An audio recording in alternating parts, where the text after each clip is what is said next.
So when you hear the word neobank, what's the first thing that pops into your head? Probably a cool-looking app on your phone, right? Maybe with low fees. But what if I told you the real revolution happening right now has almost nothing to do with the user interface and everything to do with completely re-architecting finance itself? We're going to dive into that evolution from those simple apps to a future where you, not the bank, hold all the power. Just let that sink in for a second. An NFT as your bank ID. I know, it sounds like something straight out of science fiction, but that one question, it gets right to the very heart of this entire story.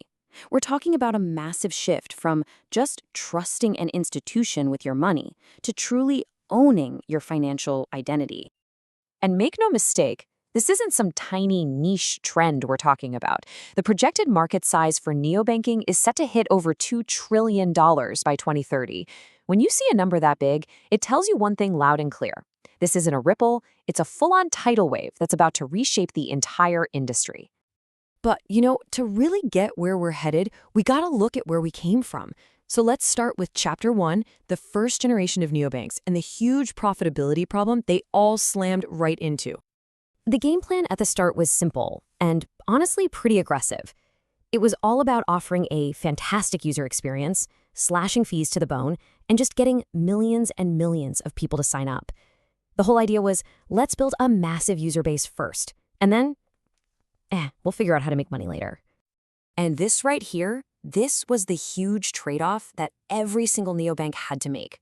On one hand, you could go the fast route, get into the market quick, keep costs low, but you'd eventually hit a wall because you couldn't offer the really profitable stuff, like loans.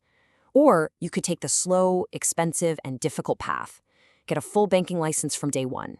It costs a fortune and takes forever, but it unlocks the real moneymakers. And you want to see why that choice was so critical? Just look at the numbers on this chart. The difference in average revenue per user, or ARPU, is just staggering. You've got Neobank, which went hard on lending, making way more per customer than the models that just focused on transactions. The data doesn't lie. If you wanted to build a sustainable business, the path was through lending. So here's the bottom line. The whole Web 2 model was basically a money pit. It was super expensive to get a new customer, and that customer, on average, just wasn't bringing in enough revenue to make it work. It just wasn't a sustainable model. Something had to give. And that pressure is what forced the next step in the evolutionary chain. Enter the hybrid model. You can think of this as the absolutely essential bridge that connects the old world of finance with the new world of crypto.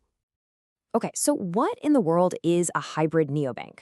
Well, think of it as an institution that's fluent in two different languages.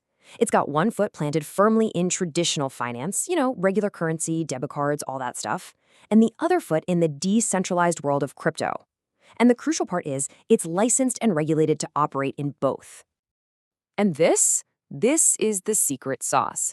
By taking on the incredibly complex job of navigating the regulations of both worlds, these hybrid companies build what we call a compliance moat.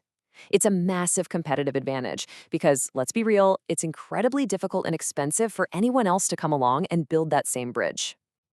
This table really breaks it down for you. The Web 2 banks, they focused on getting an e-money license. But the hybrids, they went for a dual license strategy, adding what's called a VASP license. That's a virtual asset service provider. Basically, a fancy way of saying they're licensed to handle crypto. And that's what lets them create that seamless bridge for users to move between crypto and fiat. That's their killer feature. And this isn't just theory, right? This is happening right now. You've got companies like Zappo Bank letting clients use stablecoins to instantly fund their US dollar accounts, or Thor Wallet over in Switzerland, which literally merges a bank account and a MasterCard with a crypto wallet where you control your own keys. These companies are out there building that bridge as we speak. Okay, so hybrids are the bridge. But what if you didn't need a bridge at all? That brings us to the next and honestly most radical step in this evolution, the Web3 native neobanks. These guys are completely rewriting the rules of ownership. And I mean, this is a huge deal. It's not just a tech upgrade, it's a completely different way of thinking about money. For literally centuries, banking has been all about trusting some third party to hold your assets for you. Web3 completely flips that on its head. The core idea is self-custody. You hold your own private keys. And that means you have ultimate control. It's your keys, your money. Period. Now, for the longest time, self-custody was kind of clunky. It was something only for the super techie crowd. But the real game changer, the breakthrough moment, it's when you can actually use it. Like, imagine going to the grocery store and spending your crypto with a simple tap of a card, directly from the wallet that only you control. And that's exactly what Gnosis Pay does. And this process is it's amazing. You put stablecoins in your own personal self-custody wallet. You go to a store, you tap your Visa card, and boom, the funds are spent instantly, right from that wallet. There's no middleman, no preloading a card. It's a direct connection between your personal funds on the blockchain and the real world. And hey, remember that crazy question I asked at the very beginning about an NFT being your bank ID? Well, it's not crazy at all. This is Fiat24. It's a neobank fully regulated in Switzerland by FINMA, their top financial authority, and it uses an NFT in your wallet as your account. It's your login, it's your account number, it is your financial identity, and you own it. This isn't some concept for the future. It's a regulated reality. So, okay, we've covered a lot of ground. We've gone from the Web2 scale-at-all-costs model to the hybrid compliance bridge, all the way to the Web3 ownership revolution. So, where does all this go from here? Let's take a look at the major forces that are going to be shaping the next decade. The next few years, they're going to be a wild ride. First, expect a big wave of mergers and acquisitions as the unprofitable neobanks get swallowed up. Then, the center of gravity for growth is going to shift hard to the Asia-Pacific region, where there's a massive unbanked population. And by the end of the decade, the whole system is going to face a brand new, powerful challenger, central bank digital currencies. And you really need to understand why these CBDCs are such a potential earthquake for the system. A huge part of the Web2 neobank business model relies on you depositing your money with them so they can then lend it out. But what happens if people can just hold their digital money directly with the central bank? Why would they need to deposit it with a neobank anymore?